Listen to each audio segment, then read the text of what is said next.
नमस्कार दोस्तों, स्वागत है आपका हमारे YouTube चैनल V2 नर्सिंग पे। दोस्तों, जैसा कि आपको पता होगा, आप लोगों का एग्ज़ाम डेट जो है आ चुका है।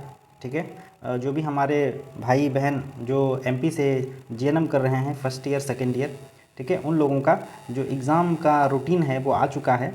ठीक है, और आपको पता होगा आप लोगों का एग्ज़ाम जो है वो 8 मई से, ठीक है, होने वाली है। तो उसी को देखते हुए हमने अपने चैनल पे आप लोगों के लिए सजेशन क्वेश्चंस भी दिए हैं, प्रीवियस ईयर क्वेश्चंस भी दिए हैं। ठीक है, 5-5 साल का फर्स्ट ईयर सेकेंड ईयर। अगर आप चैनल पे नए हैं तो आप हमारे टेलीग्राम ग्रुप पे वहाँ पे जाके जुड़ जाइए। वहाँ पे आपको सारा सजेशन क्वेश्चन और जो 5 साल का प्रीवियस ईयर क्वेश्चन आपको सारा मिल जाएगा वहाँ पे। ठीक है, आपको ये भी वहाँ पे मिल जाएगा हमारे चैनल पे कि आपको आखिरी समय में किस तरह से पढ़ाई करनी है, बुक से कैसे पढ़ना है। ठीक है, और जो आंसर राइटिंग है मेन बात, ठीक है, ये सबसे मेन पॉइंट है कि आपको आंसर राइटिंग जो है कैसे करनी है। एक अच्छा परसेंटेज के लिए आंसर राइटिंग बहुत मायने रखता है, इसीलिए वो वीडियो जाके ज़रूर देखें और हमारे टेलीग्राम ग्रुप में जो है कि आप जुड़ जाएं। वहाँ पे जो है हम समय समय पे आप लोगों के लिए गाइडेंस उपलब्ध कराते रहते हैं।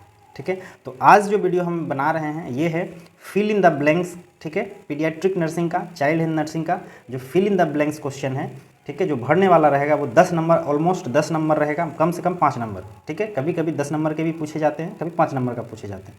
तो मान के चलिए कि ये 10 नंबर का जो है आप लोगों का फिल इन द ब्लैंक्स होने वाला है।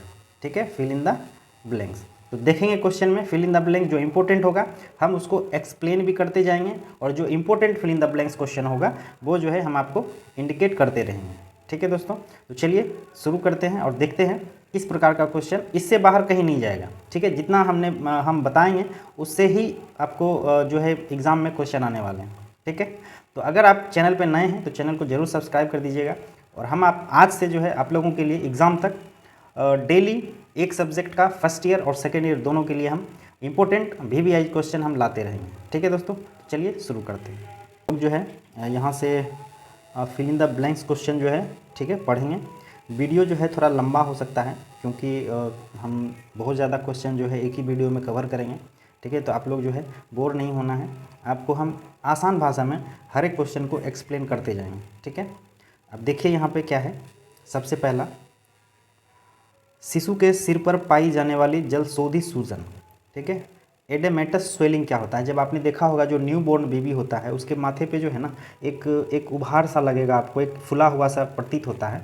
ठीक है, उसको क्या बोलते हैं? तो उसे कैपुट सक्सीडेनम कहा जाता है। ठीक है, ये कब बनता है? जब बच्चा जो है वेजिनल कैनाल से, जब बच्चा बाहर डिलीवर होता है उस समय वेजिनल कैनाल का जो प्यूबिक बोन होता है, जो पेल्विक का बोन होता है, ठीक है, उससे जब बेबी के स्काल्प में प्रेशर पड़ता है तो वहाँ पे स्वेलिंग बन जाती है। तो उस स्वेलिंग को क्या कहा जाता है? तो कैपुट सक्सीडेनम कहा जाता है। ठीक है, चलिए दूसरा हम जल्दी जल्दी कवर करने का प्रयास करेंगे। ठीक है, अब दूसरा देख लीजिए। दूसरा क्या है?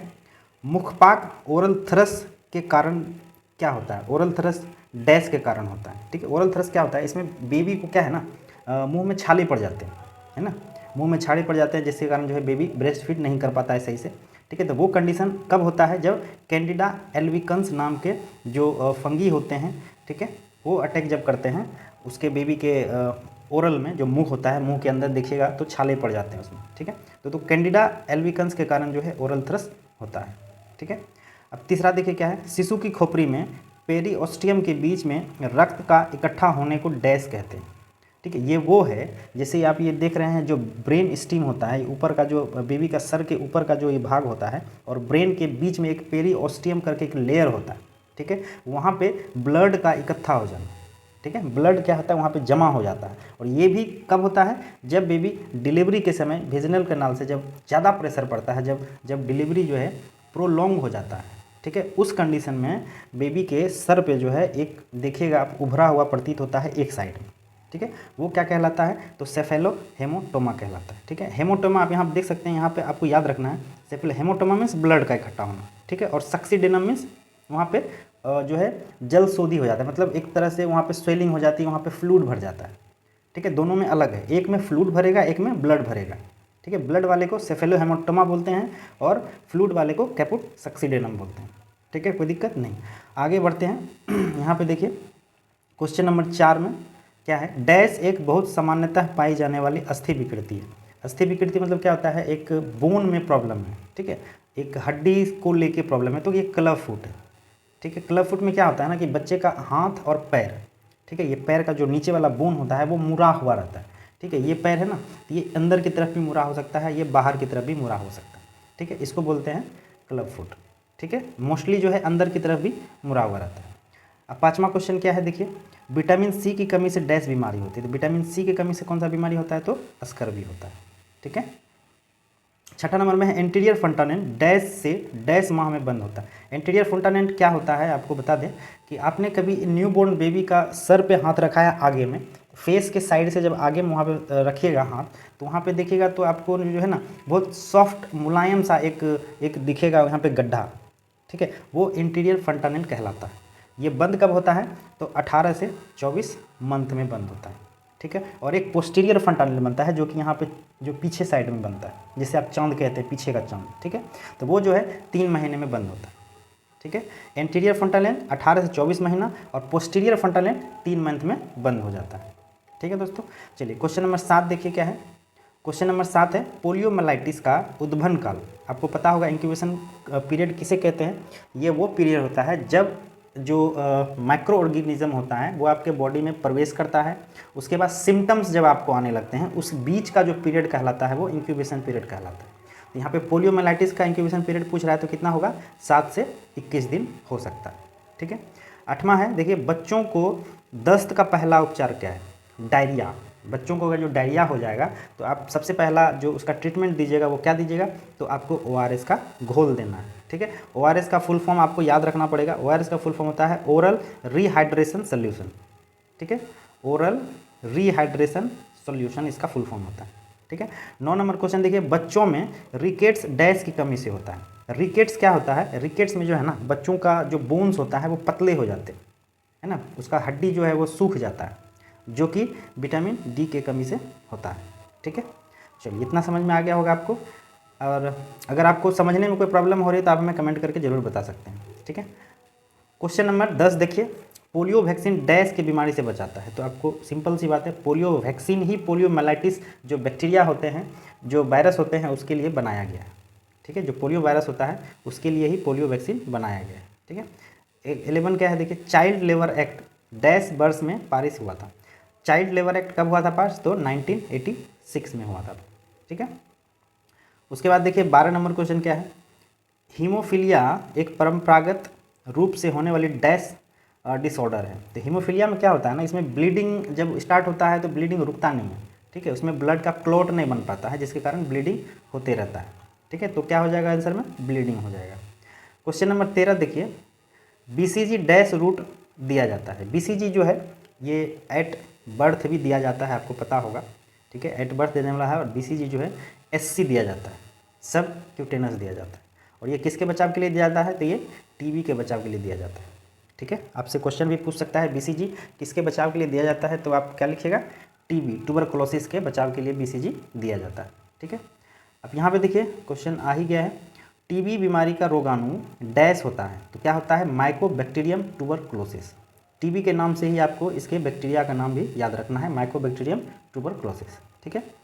15 नंबर क्वेश्चन देखिए, मेरुदंड के पार्श्व घुमाव को डैश कहते हैं। मेरुदंड जैसे आप स्पाइनल कॉर्ड कहते हैं, जो आप पीछे देख रहे हैं, पीठ पे जो लंबा सा आप देखते हैं स्पाइनल कॉर्ड, ये उसका क्या पूछ रहा है, पार्श्व घुमाव, तो उसको क्या कहते हैं, स्क्लियोसिस बोलते हैं, इस तरह का, ठीक है। इस तरह का अगर जो होगा तो वो क्या कहलाएगा, स्क्लियोसिस कहलाएगा, ठीक है। अब देखिए 16 नंबर क्वेश्चन क्या है, वे शिशु जिनका जन्म गर्भावस्था के 37 सप्ताह पूर्व होने से पहले होता है, तो उसे क्या कहते हैं। आपको पता होना चाहिए प्रेगनेंसी जो है 40 सप्ताह की होती है, ठीक है, या 280 दिन की होती है।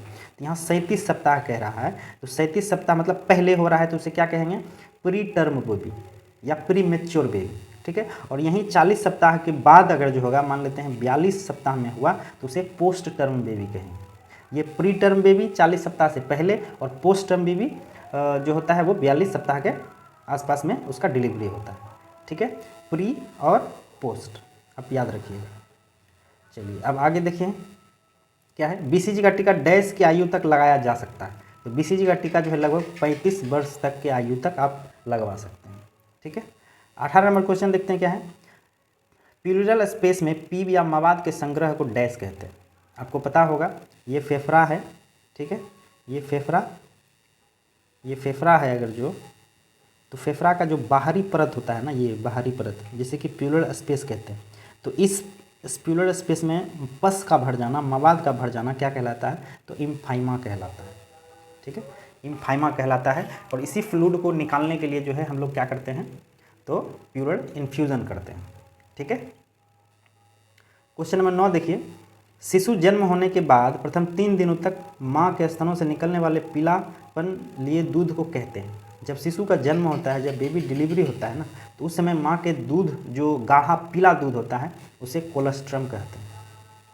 ये काफ़ी पौष्टिक होता है और इसमें काफ़ी मात्रा में जो है रोग प्रतिरोधक क्षमता पाया जाता है, ठीक है, तो उसे कोलेस्ट्रम कहेंगे, ठीक है। आप यहाँ पे देखिए आंसर में दिया हुआ है कोलेस्ट्रम, ठीक है। अब आगे क्वेश्चन देखते हैं। क्वेश्चन नंबर 20 देखिए क्या है, खसरे का टीका लगाने की आयु डैश होती है। तो खसरे का टीका यहाँ पे जो है ना, हमें लग रहा है 15 महीने से 6 वर्ष, तो ये थोड़ा सा मिस्टेक है। खसरे का टीका जो है 9 मंथ से शुरू हो जाता है। आपको पता हो तो, याद हो अगर जो, तो आप जरूर कमेंट कीजिएगा। 9 मंथ में जो है मिजिल्स का टीका, जैसे आप खसरा कहते हैं, मिजिल्स का टीका जो है लगाया जाता है और इसका रूट होता है आईडी, इंट्राडर्मल, ठीक है, 9 मंथ से। अब देखिए आगे क्वेश्चन क्या है, नवजात शिशु का सामान्य वजन डैश होता है। तो नवजात शिशु का जो नॉर्मल वेट जो होता है वो 2.8 किलो का एवरेज माना जाता है, ठीक है। 22 नंबर में देखिए इंपॉर्टेंट क्वेश्चन है 22 नंबर का, ठीक है। अपगार योग सबसे पहले डैश ने शुरू किया था। तो डॉक्टर वर्जीनिया अपगार। अगर जो आपको अपगार इसको लिखने के लिए आएगा शॉर्ट नोट में या लॉन्ग में, शॉर्ट नोट में भी आ सकता है, ठीक है, और या फिर आपको डेफिनेशन में आएगा, तो उस समय आप डॉक्टर का नाम जो है ना आप मेंशन कीजिएगा। इससे थोड़ा सा इंप्रेशन बढ़ता है क्वेश्चन लिखने में, आंसर लिखने में, ठीक है। डॉक्टर वर्जीनिया अपगार, और ये जो है 1952 से इसका इन्वेंशन किया था। 1952 में जो है सबसे पहली बार इसको यूज़ किया गया था, ठीक है। आगे देखिए 23 नंबर, जब नवजात शिशु के दोनों गालों को छूने पर, ठीक है, जब आप बेबी को दोनों गाल को छूते हैं तो वह जो है आपकी तरह सर घुमा लेता है, तो उस रिफ्लेक्स को क्या कहते हैं? तो रूट रिफ्लेक्स कहते हैं। हमने पहले ही बताया है कि आप एक बार सब रिफ्लेक्स देख लीजिएगा, हो सकता है वो शॉर्ट नोट में आपसे पूछेगा, है ना। क्वेश्चन नंबर 24 देखिए, 42 सप्ताह या उससे अधिक हफ्ते की गर्भावस्था की आयु के बच्चे को क्या कहते हैं? हमने आपको पहले बताया था 40 सप्ताह के प्लस अगर जो बेबी डिलीवरी होगा तो वो पोस्ट टर्म बेबी कहलाएगा, ठीक है। चलिए आगे देखिए क्या है, टिटनस होने का कारण डैश है। तो टिटनस जो होता है वो एक क्लोस्ट्रीडियम टेटानी नामक बैक्टीरिया के कारण टिटनस होता है। और ये जो बैक्टीरिया है ना, ये मोस्टली सोयल में पाया जाता है, जैसे आप मिट्टी, ठीक है, मिट्टी या धूल कण में जो है ये बैक्टीरिया पाया जाता है। इसको सोयल बैक्टीरिया भी कहते हैं। ये मिट्टी में ही मोस्टली पाया जाता है और ये खुले घाव में होने से, जो खुले घाव में अगर जो ये बैक्टीरिया प्रवेश करेगा तो वहाँ पे जो है टिटनस हो जाएगा, ठीक है। अब देखिए क्वेश्चन नंबर 26 क्या है, नवजात शिशु के पहले मल को डैश कहते हैं। नवजात शिशु जो बेबी जन्म लिया है, ठीक है, अभी जन्म लिया है, अगर जन्म लेने के बाद जब वो पहला स्टूल पास करेगा, ठीक है, स्टूल पास करेगा, लेट्रिन करेगा, उस लेट्रिन को, उस स्टूल को जो है मिकोनियम कहा जाता है। ये कैसा कलर में होता है? तो ये ब्लैक कलर में होता है, ठीक है, ये काला कलर में होता है, उसे कहते हैं मिकोनियम, ठीक है। अब आगे देखिए 27 नंबर क्वेश्चन है, तीव्र बात एक्यूट रोमेटिक फीवर होने के कारण क्या है? तो ये ग्रुप ए स्ट्रेप्टोकोकस बैक्टीरिया के कारण रोमेटिक फीवर होता है, ठीक है। 28 नंबर है, क्षय रोग का कीटाणु डैश है। तो क्षय रोग का आपने पहले भी देखा, माइकोबैक्टीरियम ट्यूबरक्लोसिस, ठीक है। 29 नंबर देखिए, ब्रोंकाई के प्रदाह को कहते हैं। ब्रोंकाई जो अब ट्रकिया के बाद जो लंग्स में प्रवेश करता है पार्ट्स, उसे ब्रोंकाई कहते हैं। उसे अगर जो इन्फ्लामेशन हो जाएगा, प्रदाह मतलब इन्फ्लामेशन होता है, स्वेलिंग होता है, ठीक है, तो उसको क्या कहेंगे? ब्रोंकाइटिस कहेंगे। नाभि के प्रदाह को क्या कहेंगे? नाभि, जब आप बच्चे का देखते हैं, किसी किसी बच्चे का नाभि जो है फुला हुआ दिख रहा है, तो उस कंडीशन को क्या कहते हैं? तो उम्फ्लाइटिस कहते हैं, ठीक है। 31 है, सूर्य के प्रकाश से डैश विटामिन मिलता है। तो सूर्य के प्रकाश में कौन सा विटामिन होता है? तो विटामिन डी होता है, ठीक है। चलिए अब आगे देखिए, यहाँ पे क्वेश्चन क्या है, आरसीएच का पूरा नाम। ये आरसीएच जो है एक प्रोग्राम है जो कि बच्चों के लिए ही कंडक्ट किया जाता है, जिसे रिप्रोडक्टिव चाइल्ड हेल्थ कहते हैं। आप फुल फॉर्म भी जो है हम एक वीडियो में कवर कर देंगे आपको, ठीक है। उसके बाद देखिए 33 नंबर को, जो खसरा वैक्सीन डैश महीने की आयु में लगता है। देखिए यहाँ पे दिया हुआ है ना 9 से 15, और उसमें कितना देता है? ध्यान दिए 15 से 6 वर्ष, एक ही क्वेश्चन है, इसीलिए 9 मंथ आप याद रखिएगा, और रूट जो होगा वो होगा आईडी, ठीक है। उसके बाद देखिए आगे आगे क्या है, बच्चों की ना खाने योग्य पदार्थों को निरंतर खाने की आदत को कहते हैं पाइका। ये जैसे आप जो बच्चा ज़्यादातर मिट्टी पत्थर है ना, कुछ मतलब जो खाने योग्य वस्तु नहीं है उसे खाने का अगर जो जिद करेगा तो उस कंडीशन को पाइका कहते हैं। ठीक है। 35 नंबर क्वेश्चन देखिए क्या है, इंकोप्रेसिस का मतलब। इंकोप्रेसिस क्या होता है, अनैच्छिक मल त्याग।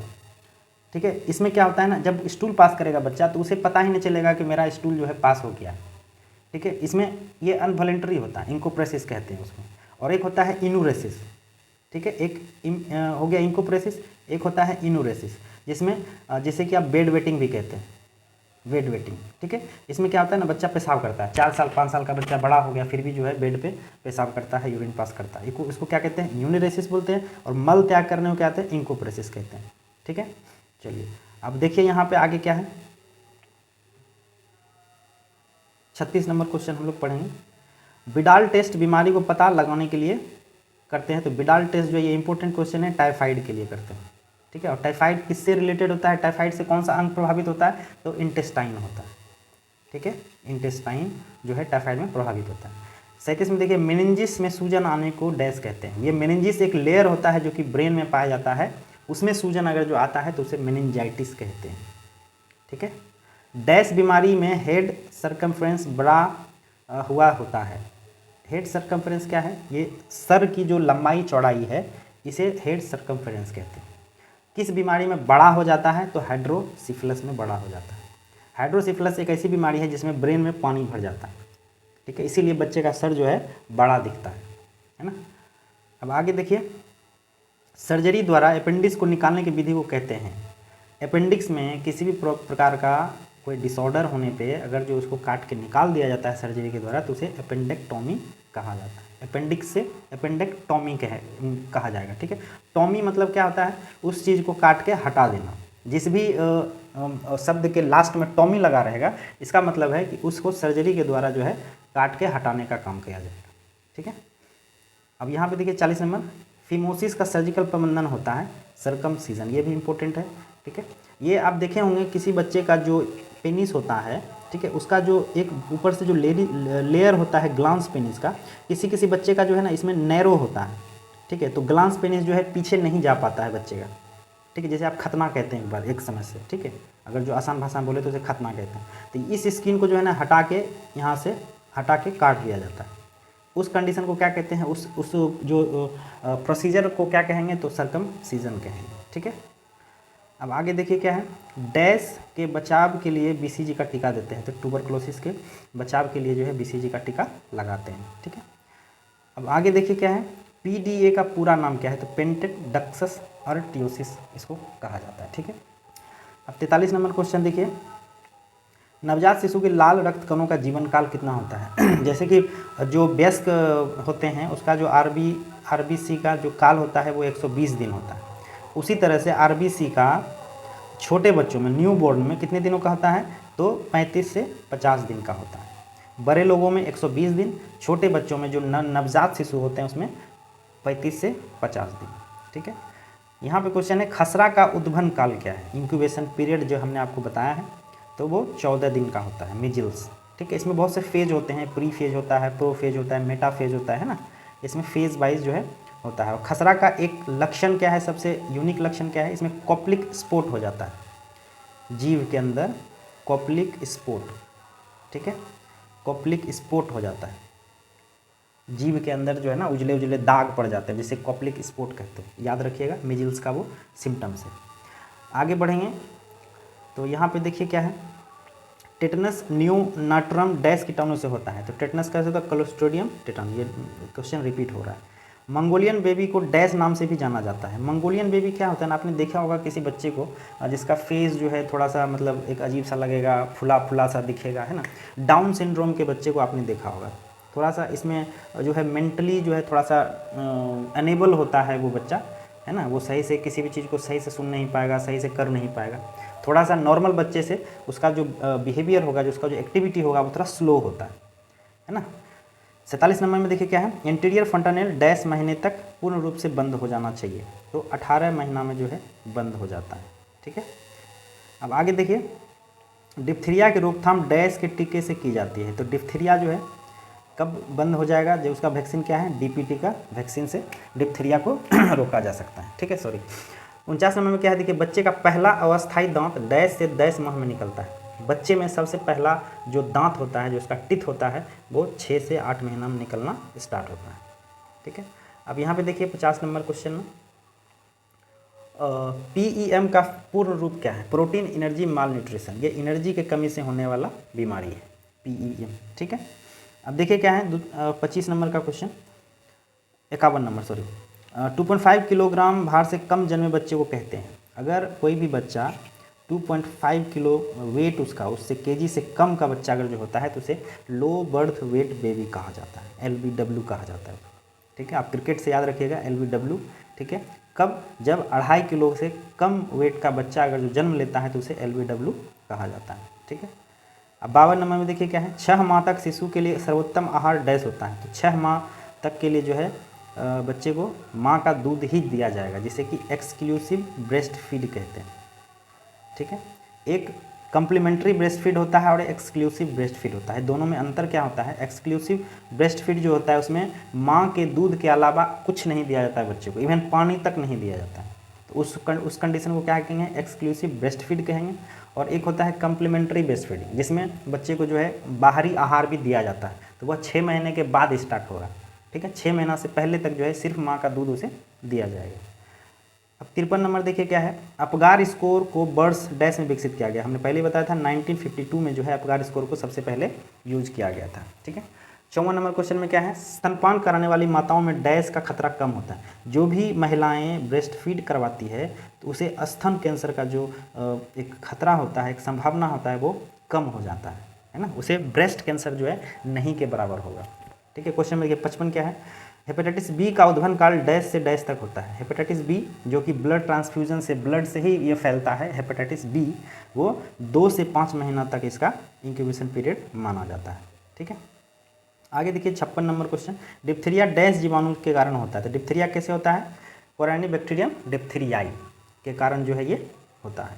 ठीक है, अब यहाँ देखिए क्या है, लो बर्थ वेट शिशुओं का देखभाल तकनीक क्या है? जो भी बच्चा लो बर्थ वेट उसका है ना, जो बच्चे कम वजन वाले होते हैं तो उसे केयर करने का जो तकनीक है वो KMC, जिसे आप कंगारू मदर केयर भी कहते हैं। ठीक है, जिसमें स्किन टू स्किन कांटेक्ट कराया जाता है माँ को और बेबी को।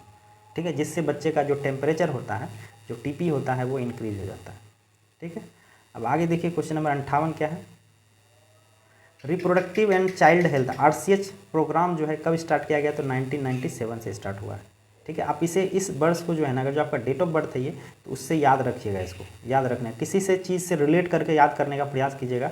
RCH प्रोग्राम ये काफ़ी इंपॉर्टेंट प्रोग्राम है बच्चों के लिए। कब स्टार्ट किया गया? 1997 में। ठीक है, 59 का देखिए, सिक टेस्ट डैश के द्वारा रोग का परीक्षण किया जाता है। सिक टेस्ट जो है ना, एक टेस्ट होता है जो स्किन में एक इंजेक्शन, जो इसके लिए सूटेबल इंजेक्शन होगा, उसे डाल के 24 घंटे के लिए टेस्ट किया जाता है। ठीक है, उसका एलर्जेंस को टेस्ट किया जाता है, तो वो किस बीमारी में किया जाता है? तो डिप्थीरिया में किया जाता है। ठीक है, 60 नंबर क्वेश्चन देखिए, जन्म के बाद शिशु के शरीर का रंग नीला पड़ने से डैश रोग होने का संकेत मिलता है। अगर जन्म के बाद शिशु का शरीर नीला पड़ रहा है, नीला पड़ रहा है इज दैट मीन्स उसको ऑक्सीजन की कमी हो रही है। ठीक है, सही से उसका ब्लड सर्कुलेशन जो है बॉडी में नहीं हो रहा है, तो वह किसका संकेत होगा? तो टेट्रालॉजी ऑफ फेलेट का होगा, जिसमें 4 बीमारियों का एक समूह है। यह हार्ट डिसऑर्डर है, 4 बीमारी। ठीक है, जिसे मिला करके टेट्रालॉजी ऑफ फेलेट कहा जाता है। हमने सजेशन क्वेश्चन में ऑलरेडी ये मेंशन किया हुआ है, आप वहाँ पे जाके देख लीजिएगा। ठीक है, आगे पढ़ते हैं। तो यहाँ देखिए, नवजात शिशु पीलिया, न्यूनेटल जॉन्डिस जिसे कहते हैं, की चिकित्सा डैश से की जाती है, तो फोटोथेरेपी से की जाती है। न्यूनेटल जॉन्डिस कब होता है? जब बेबी के बॉडी में बिलिरुबिन की मात्रा, ठीक है, बिलिरुबिन की मात्रा अधिक हो जाती है, उस कंडीशन में न्यूनेटल जॉन्डिस कहा जाता है। तो उसे जो है ब्लू लाइट में रखा जाता है बच्चे को, जिसे आप कहते हैं शीशा में रखा हुआ है, ब्लू लाइट में रखा हुआ है। तो वो क्या करता है? बिलिरुबिन के जो प्लेट्स होते हैं उसको नष्ट करने का काम करता है, जिससे जॉन्डिस खत्म हो जाता है। ठीक है, 62 में देखिए, जलसिर्स हाइड्रोसिफिलस में शिशु का सिर बड़ा हो जाता है। आपको पहले बताया क्या होता है? हाइड्रोसिफिलस में बच्चे का सर में पानी भर जाता है, फ्लूइड भर जाता है, जिसके कारण बच्चे का सर जो है बड़ा दिखता है। ठीक है, इसके ट्रीटमेंट के लिए जो है VP शंट किया जाता है। विपिसेंट याद रखिएगा, अगर जो कहीं भी शब्द आए विपिसेंट तो वो किससे रिलेटेड होगा, तो हाइड्रोसिफिलस से रिलेटेड होगा। इसका ट्रीटमेंट है विपिसेंट, जिससे एक इंजेक्शन से जो है ना, सिरिंज से जो है उसके पानी को बाहर जो है निकाला जाता है। ठीक है, अब यहाँ देखिए, मल के साथ रक्त आने के लक्षण को मेलिना कहते हैं। ठीक है, क्या कहते हैं, मल के साथ अगर जो रक्त आ रहा है तो उसको क्या कहेंगे, मेलिना कहेंगे। ठीक है, 64 में देखिए, बच्चों में सूखा रोग मरासमस जो होता है वो प्रोटीन के कमी के कारण होता है, जिसमें बच्चा जो है ना ऐसा हड्डी सा दिखेगा, वो कंकाल सा दिखेगा, बिल्कुल कमज़ोर सा बच्चा। ठीक है, जिसे कुपोषित भी आप कहते हैं हिंदी में। 65 में देखिए क्या है, बच्चों में बेरी बेरी रोग डैश विटामिन की कमी से होता है। बेरी बेरी किसी कमी से होता है, थायमिन की कमी से होता है, जिसे B1 कहते हैं।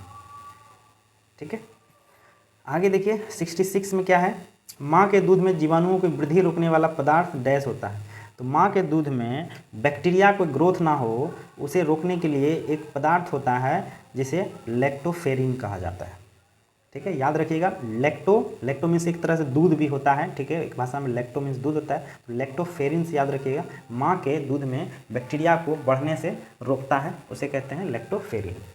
67 में देखिए, कैपुट सक्सीडेनम रोग शिशु के डैश में पाया जाता है। कैपुट सक्सीडेनम जो रोग है, एक्चुअली रोग नहीं है। ठीक है, ये कंडीशन है, हो जाता है स्टार्टिंग में। ठीक है, तो वो कहाँ होगा, तो वो स्काल्प में होगा। स्काल्प मीन्स होता है ये सर का ऊपरी भाग में। ठीक है, अब आगे बढ़ते हैं। अब यहाँ पे देखिए 68 में क्या है, हाइड्रोसिफिलस के सर्जिकल ट्रीटमेंट में डैश लगाया जाता है। देखिए यहाँ पे संट लगाया जाता है। हमने पहले आपको बताया था, हाइड्रोसिफिलस का ट्रीटमेंट जो है VP संट से किया जाता है। ठीक है, भेंट उसको क्या, तो उसका भेंट होता है, भेंट प्रेशर संट ऐसे कुछ बोला जाता है उसका। ठीक है, 69 में देखिए, हर्षपरंग रोग डैश भी कहते हैं, ये कॉन्जेनिटल मेगाकोलोन है। इसमें क्या होता है, जो बड़ी आंत होती है ना बच्चों का, वो ऑब्स्ट्रक्ट हो जाता है, जिससे बच्चा जो है ना वो पास नहीं, स्टूल नहीं पास कर सकता, वो ये नैरो हो जाता है इसका बड़ी आंत। ठीक है, जिससे कि आप हर्षपरंग डिजीज़ भी कहा जाता है।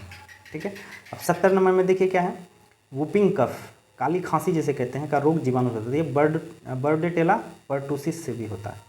ये बैक्टीरिया है जिसके कारण वुपिंग कफ होता है, जिसमें आप बच्चे को देखिएगा वो जल्दी जल्दी खांसता है और उसका जो ये जो धड़कन जो है वो तेज हो जाता है। ठीक है, 71 में देखिए क्या है, मियादी बुखार जिसे टाइफाइड फीवर कहते हैं, बच्चों में डैश नामक जीवाणु से होता है, तो वो साल्मोनेला टाइफी से होता है। ये बड़ों में भी साल्मोनेला टाइफी से होता है, ये टाइफाइड के लिए ही बैक्टीरिया है। ठीक है, याद रखिएगा, ये इंपॉर्टेंट है। विटामिन सी का दूसरा नाम क्या है, तो एस्कॉर्बिक एसिड है। ठीक है, याद रखिएगा, एस्कॉर्बिक एसिड विटामिन सी का दूसरा नाम है। 73 में देखिए क्या, विटामिन B12 की कमी से होने वाली रक्ताल्पा को डैश कहते हैं। विटामिन B12 की कमी से एक एनीमिया होता है, रक्ताल्पा में से एनीमिया होता है, जिसे मेगालोब्लास्टिक एनीमिया कहते हैं। ठीक है, 74 में देखिए क्या है, पल्स पोलियो टीकाकरण भारत में डैश में प्रारंभ हुआ। पल्स पोलियो टीकाकरण भारत में कब स्टार्ट हुआ, तो 1995 में स्टार्ट हुआ। ये इंपॉर्टेंट क्वेश्चन है, याद कर लीजिएगा। ठीक है, पल्स पोलियो सबसे पहला, जो आप 2 बूंद जिंदगी का याद रखते हैं ना, 2 बूंद जिंदगी का कब स्टार्ट हुआ, तो 1995 में स्टार्ट हुआ। 75 देखिए, अधिकतर वैक्सीन का भंडारण डैश तापमान में करते हैं। आपको कोल्ड चेन आपने पढ़ा होगा। ठीक है, तो कोल्ड चेन से रिलेटेड है ये। जो कोल्ड चेन होता है उसका टेम्परेचर एक मेंटेन करना होता है, जो कि 2 डिग्री सेल्सियस से 8 डिग्री सेल्सियस तक होता है, और उसमें वैक्सीन्स को रखा जाता है। ठीक है, 76 में देखिए, जन्म के बाद फेफड़ों में फैलाव ना हो कहलाता है। जन्म के बाद अगर बच्चे का फेफड़ा ऑक्सीजन लेने के बाद भी नहीं फैल रहा है तो उस कंडीशन को एटलेक्टाइसिस बोलते हैं। ठीक है, 77 में देखिए, बच्चों में थोड़ी मोरो रिफ्लेक्स डैश महीने तक होता है। मोरो रिफ्लेक्स कब तक होता है, तो 3 से 4 महीने तक होता है। ठीक है, आगे देखिए, MMR का टीका डैश की उम्र में दिया जाता है, तो 18 महीने के दिया जाता है। MMR में क्या होता है आपका, मिजिल्स, मम्स और रूबियोला। ठीक है, मिजिल्स, मम्स और रूबियोला का जो टीका दिया जाता है वो कब दिया जाता है, तो 18 महीने में दिया जाता है। ठीक है, मिजिल्स में दिखाई देने वाले नैदानिक चिन्ह है, देखिए कॉप्लिक स्पॉट, हमने आपको पहले बताया था। कॉप्लिक स्पॉट होता है जो कि मुंह के अंदर वाइट स्पॉट पड़ जाते हैं, उजले उजले दाने अंदर मुंह के अंदर दिखाई देता है, उसे क्या कहते हैं, तो कॉप्लिक स्पॉट कहते हैं। नवजात में पाए जाने वाले 3 रिफ्लेक्स हैं। नवजात रिफ्लेक्स क्या है ना, जब बच्चा, वो आपने देखा होगा किसी भी बच्चे के सामने अगर जो आप एकाएक जस्ट आवाज़ कीजिएगा फटाक से, तो बच्चा डर जाता है। वो बच्चा डरता है, वो उसका रिफ्लेक्स है। ठीक है, बच्चा एक्ट करता है वो रिफ्लेक्स पे। ठीक है। बच्चे का आप पैर पे ऐसे हाथ सहलाइएगा इस तरह से उसके पैर में, तो बच्चा क्या करेगा, वो पैर को मोड़ने का प्रयास करेगा, वो भी रेफ्लेक्स है, ठीक है। तो आप पढ़ लीजिएगा reflex, routing reflex, sucking reflex और मोरो रेफ्लेक्स।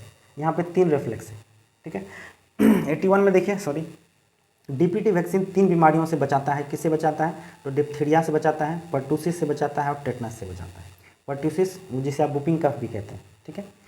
यहाँ देखिए 82 में निर्जलीकरण, डिहाइड्रेशन से बचाने के लिए बच्चों को ORS देते हैं। डिहाइड्रेशन कब होगा, जब बच्चे का डायरिया जब होता है, तो डायरिया में क्या होता है, बच्चे पतला स्टूल होने लगता है, उसको वाटरी स्टूल होने लगता है, जिसके कारण उसके बॉडी से जो है फ्लूइड की मात्रा कम हो जाती है, ठीक है। तो उस समय उसको क्या दिया जाएगा, तो ORS दिया जाता है। अब 83 नंबर में देखिए क्या है, निमोनिया डैश नामक कीटाणु से फैलता है। तो निमोनिया कब फैलता है, डिप्लोकोकस निमोनिया जो एक बैक्टीरिया है उसके कारण जो है निमोनिया होता है। अब आगे देखिए क्या है, मिजिल्स में मुंह के गाल के अंदर भाग में डैश दिखाई देता है, तो कोप्लिक स्पॉट दिखाई देता है। जर्मन मिजिल्स का दूसरा नाम क्या है, तो रूबियोला है, ठीक है। जर्मन मिजिल्स जो है उसका दूसरा नाम रूबियोला है, जिसके लिए वैक्सीन दिया जाता है डीपीटी का, सॉरी ये MMR का, ठीक है। MMR में मिजिल्स, मम्स और रूबियोला का दिया जाता है, जिसे जर्मन मिजिल्स भी कहते हैं, ठीक है। उसके बाद है शिशु मृत्यु दर गणना का सूत्र क्या है, शिशु मृत्यु दर, ठीक है। देखिए 1 वर्ष में होने वाले शिशुओं की मृत्यु की कुल संख्या, 1 वर्ष में जितने शिशु की डेथ हुई है वो, उसके बाद बटा में है उसी वर्ष कुल जीवित जन्मों की संख्या उसी साल में, मान लेते हैं 2020, ठीक है। 2020 में डेथ बच्चा और 2020 में ही लाइव बच्चा को भाग दे के गुना किया जाता है 1000 से, जो आया वो IMR कहलाता है, ठीक है। तो आई होप कि आपको जो है ये वीडियो पसंद आया हो, ठीक है। हमने मेहनत किया है, हम आसान भाषा में समझाने का आपको प्रयास किया है। इसी तरह से जो है हम MSN का और MSN फर्स्ट और MSN सेकंड और मेंटल हेल्थ का हम जो है समय समय पर लाएंगे, और फर्स्ट ईयर का भी हम स्टार्ट करेंगे। अगर आपको वीडियो अच्छा लगा हो तो वीडियो को ज़रूर लाइक कर दीजिएगा, अपने दोस्तों को शेयर करिए, ताकि उन्हें भी कुछ जो है इससे मदद मिल सके। एग्ज़ाम आने वाला है, आप लोग पढ़िए, ठीक है दोस्तों। बाकी कोई भी हेल्प हो चाहिए आपको तो आप हमें कमेंट करके बता सकते हैं, ठीक है दोस्तों। थैंक यू, धन्यवाद।